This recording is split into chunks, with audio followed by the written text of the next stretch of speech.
A lot of women in communities sit back and just watch because they've been socialized to believe that you do not have any power.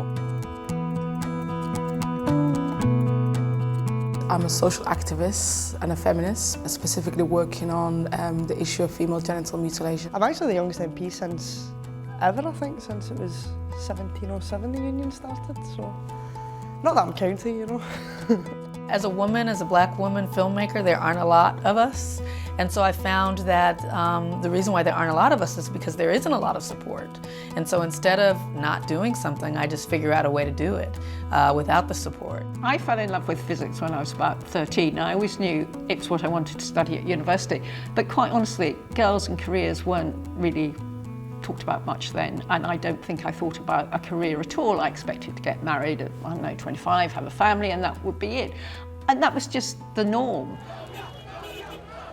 When I started peace activism, it was mainly working with young child soldiers. Eventually, I found myself working with women who believed that we had a lot of capacity to make change, that we were able to elect the first female president of Africa was not magic. It had nothing to do with her political strategy. It had to do with the wave of change that had come in that country, and she was just there at the right time. Because I am an MP, not only am I the youngest, but I am now also the only 20-year-old in the whole of the UK that the Chancellor is prepared to help with housing. We now have one of the most uncaring, uncompromising and out-of-touch governments that the UK has seen since Thatcher. I mean, to me it's kind of like global warming. How can anybody disagree with it? You know, how can anybody legitimately say there shouldn't be more women in politics? You know, surely it's just a given. So I think there's definitely more women needed, just in terms of representation, but also certainly from the angle that I see politics, when you look at inequality, women are always hit worse than men. Women are always suffering more than men and always have done. So the more women can get involved and try and change that, then the better it is for everybody.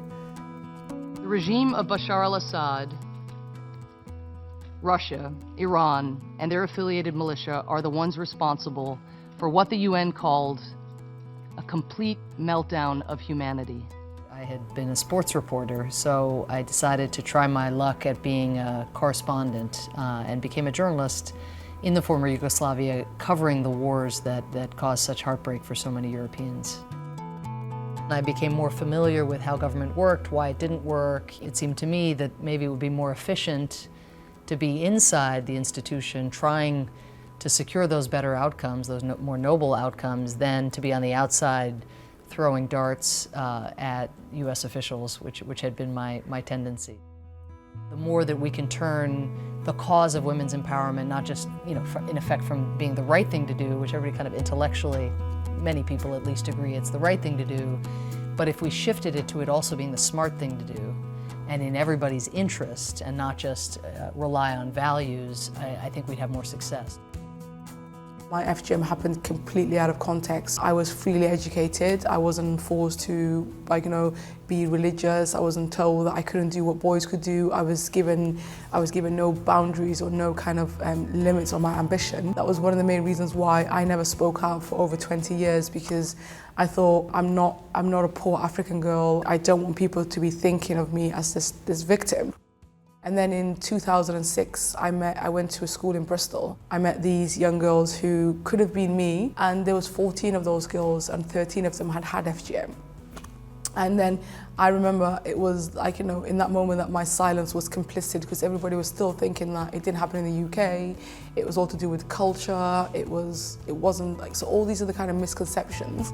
I really want girls to get to an age where if someone says to them, like, you know, FGM is going to make you cleaner, FGM is going to make you this, they're like, oh, for God's sake, that's so ridiculous, and walk away from the whole kind of conversation. But I know we're not there yet. We're not there yet.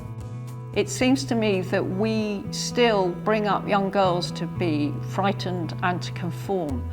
And you know, you can see it with a parent looking at their children climbing trees, and they'll say to the boy, oh, you know, that's wonderful, you're going so high, and to the girl, are you sure you're not going to fall? That kind of subliminal message that girls shouldn't aspire, shouldn't take risks, I think is very dangerous. So to young women now, I would say, dare, take courage, have a go, because otherwise you'll never achieve what you want to achieve and what you're capable of.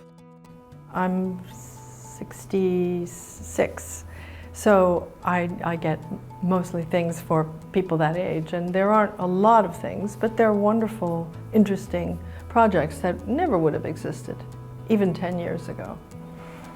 20 years ago, I would have only been playing witches and crones and scary old ladies in terror movies. There was one performance this year that stunned me. It sank its hooks in my heart. Not because it was good. There was nothing good about it. But it was effective and it did its job. What will bring change? Time. It just comes generationally, I think. And with a lot of yakety, yakety, yakety, yakety. You just can't stop talking about it. Even though people go, oh, are we going to talk about women's rights again? Yes, we're going to talk about it until there's balance.